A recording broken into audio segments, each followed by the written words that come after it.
Hello guys, કેમ છો બધા? મજામાં ને? સ્વાગત છે તમારું મારા નવા બ્લોગમાં. તો આજે છે 31 તારીખ. આજે છે કે ખાસ દિવસ. આજે ખાસ દિવસ એટલા માટે છે કે આજે છે મારો હેપી બર્થડે. તો આજે ઘણા મારા ફેમિલી મેમ્બર્સના, ફ્રેન્ડ્સના ઘણા બધાના ફોન અને મેસેજ આવ્યા તો એ બધાને મારા તરફથી ખૂબ ખૂબ આભાર મને બર્થડે વિશ કરવા માટે. બધાને મારા બર્થડે યાદ રાખવા માટે ખૂબ ખૂબ આભાર બધાનો.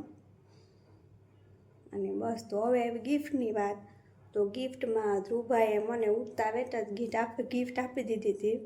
ધ્રુવભાઈને ઉઠતા વેત જ તે નીંદરમાંથી જાગવું નહોતું ને સવારમાં ટ્યુશનમાં જવાનું હતું, એટલે ધ્રુવભાઈને ઉઠવું નહોતું ગમતું, એટલે ઉઠતા વેત જ તે ધ્રુવભાઈને હું આવ્યું એટલે મેં કીધું મળી ગઈ અમને બર્થડે ગિફ્ટ.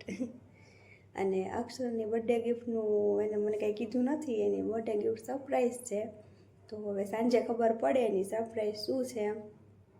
જોઈએ હવે સાંજે શું સરપ્રાઈઝ આપે છે. Weight and watch.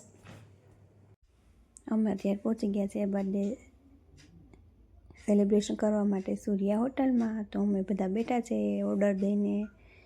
તો કેવું મસ્ત મજાનું સરસ મજાની હોટલમાં પહોંચી ગયા છે સેલિબ્રેશન કરવા. ધ્રુવભાઈ જો એની મીઠા મરચાંની ડબલી ઢોળે છે, તો હું એને ના પાડું છું મીઠા મરચાંની ડબલી ઢોળમાં એમ. એવું તો ધ્રુવભાઈને બહુ જ ગમે જો. અને ધ્રુવને તેજુભાઈ પછી હિંચકા ખાવા બેસી ગયા છે મીઠા મરચાંની ડબલી ઢોળીને. જમીને બે હિંચકામાં બેસી ગયા છે. બેને હિંચકા ખાવાની તો બહુ જ મજા પડી ગઈ છે. પછી હિંચકા ખાઈને અમે પહોંચી ગયા ઘરે, અને ઘરે આવીને પછી અમે કાપી લીધી કેક. તો ધ્રુવ અને તેજુભાઈના હાથમાં બે ચાકુ લીધી છે. બે ચાકુ લઈને હેપી બર્થડે ટુ યુ વાળું ગીત ગાય છે જો, કેવું સરસ મજાનું. અને કેક કાપીને પછી અને ધ્રુવે અને તેજુભાઈને અમે ત્રણેય થઈને કાપી કેક. અત્યારે થઈ ગયો છે બીજો દિવસ, અને અમે અત્યારે પહોંચી ગયા છે કુંડલ દર્શન કરવા માટે. આજે રવિવાર હતો તો અક્ષર કે હાલો હમણાંથી કે ગયા નથી તો કે આટો મારી આવીએ. તો અત્યારે અમે પહોંચી ગયા છે કુંડળ, અને અક્ષરની બધા દર્શન કરવા ગયા છે. અને હું મંદિરની બહાર બેઠી છું. મંદિરની બહાર બેસીને હમણાં દરબારગઢમાં બધે આટો મારી આવી, અને ત્યાંથી પછી સાળંગપુરનું વિચાર્યું છે. કુંડળથી સીધા ત્યાં વયા જશું સાળંગપુર. ધ્રુવ અને તેજુભાઈ પોપટ સાથે રમતા હતા. પોપટની પાક ખેંચે છે, એક પોપટની ચાંચ ખેંચે છે. એવું તો બેને બહુ જ ગમે જો. ધ્રુવભાઈનું પેટ જો પછી ત્યાં અલગ અલગ કુંડળમાં અલગ અલગ એને સ્વામિનારાયણ ભગવાનનું અલગ અલગ એના ઓલા કરેલા હતા. એના હાથી, ઘોડા, રીંછ તળાવની આજુબાજુ જો. તેવું પણ ધ્રુવને તેજુની બેને જોવાની તો બહુ જ મજા પડી ગઈ હતી. એવું તો બેને બહુ જ ગમે જોવું. જો એના પપ્પા એને કહે છે આ રીત છે, હાથી છે, સ્વામિનારાયણ ભગવાન છે. જો વનવાસમાં કેવી રીતે રહેતા હતા, કેવી રીતે રાક્ષસને બધું શું હતું, એની આખી પૌરાણિક જે કથાઓ છે એના આધારો પર બધા ચિત્ર બનાવવામાં આવ્યા છે. તો ધ્રુવ અને તેજુભાઈ જોવે છે જો નદીમાં. એવું તો ભાઈને બહુ જ ગમે. આ શું છે, આ શું છે એમ પૂછે છે એના પપ્પાને. હું નાના હોય એટલે એના મનમાં ઘણા બધા પ્રશ્નો અનુભવે કે આ કેવી રીતે છે, આ શું છે એમ. એટલે બે જો જોવે છે ને જોતા જોતા અમે આગળ હાલીએ છીએ. જોતા આગળ હાલીએ છીએ ત્યાં ભગવાન સ્વામિનારાયણ ભગવાન મસ્ત મજાના ઝૂલા ઉપર બેઠા છે. તો ત્યાં બધા સ્વામિનારાયણ ભગવાનને ઝૂલાવતા હતા. ત્યાં પછી અમે હાલતા હાલતા આગળ હાલીએ છીએ. હું ને મમ્મી બે જો, અને ધ્રુવ ને તેજુભાઈ આગળ એના પપ્પા ભેગો ગયો છે. જો હાલતા હાલતા અમે પહોંચી ગયા છીએ. અને અત્યારે જો બેઠા છે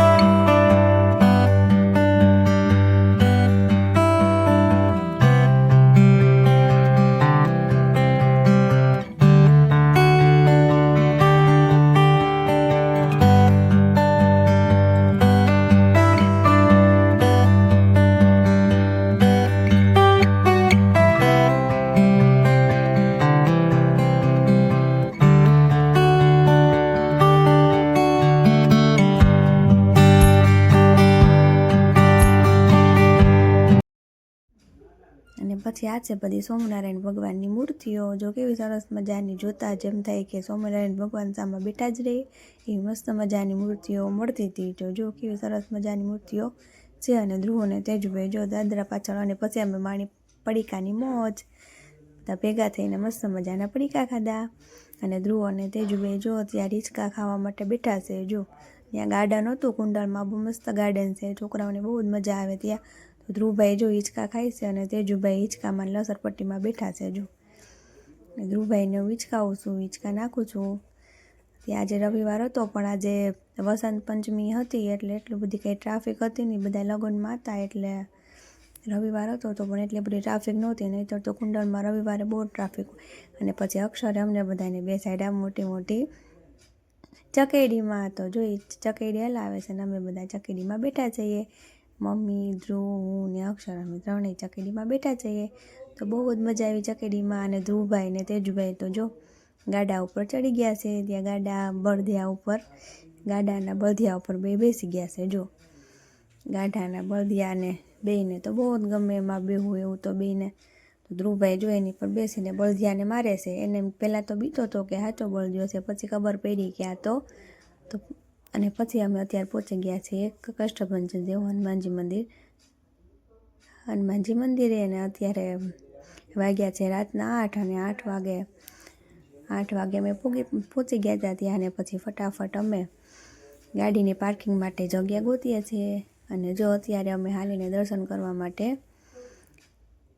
જઈએ છીએ મંદિરે. દર્શન કરવા માટે દર્શન હજી તો ખુલ્લા જ છે 9 વાગ્યા સુધી, તો પહેલાં ત્યાં પહોંચીને ફટાફટ દર્શન કરી લઈએ. તો જો અત્યારે મસ્ત મજાનું મંદિર દેખાય છે. જો જય હનુમાનજી દાદા, જય કષ્ટભંજન દેવ, હવનું સારું કરજો. તો અત્યારે જો અને ધ્રુવ અને તેજુભાઈ જો અત્યારે રમવામાં બીજી થઈ ગયા છે. થોડીક વાર રમી લઈએ પછી કે જાય દર્શન કરવા માટે. તો ધ્રુવ અને તેજુભાઈ જો અત્યારે ગાર્ડનમાં રમવામાં બીજી થઈ ગયા છે. અને ગાર્ડનમાં છે ને પાણી પાયેલું હતું ને એટલે ગાર્ડન ભીની હતી એટલે ટોપી ને મોજા ને બધું પહેરીને રમે છે. જો અને અત્યારે મેં મંદિર દર્શન કરીને બહાર ઊભી છું. જો આ છે મંદિરનો નજારો. અત્યારે મંદિરમાં LED નહોતી, LED બંધ હતી એટલે બહારથી હનુમાન દાદાના દર્શન દેખાતા નહોતા. અને અત્યારે જો મંદિરની બહાર ઊભી છું, મમ્મીને લોકો દર્શન કરીને આવે છે ને મેં દર્શન કરી લીધા છે. અને પછી ધ્રુવભાઈ અને તેજુભાઈ લીધા છે રમકડા. જો રમકડામાં બે મસ્ત મજાની તલવાર લઈ લીધી છે. તલવાર તો બે ક્યારના કહેતા હતા તલવાર જ લેવી હતી, બીજા કોઈ રમકડા પસંદ ન કર્યા, ની રમકડું પસંદ કર્યું. તો બસ હવે આજના માટે એટલું જ. જો વિડીયો ગમ્યો હોય તો વિડીયોને લાઇક કરજો, શેર કરજો અને સબસ્ક્રાઈબ કરવાનું તો ભૂલતા જ નહીં. જય શ્રી કૃષ્ણ.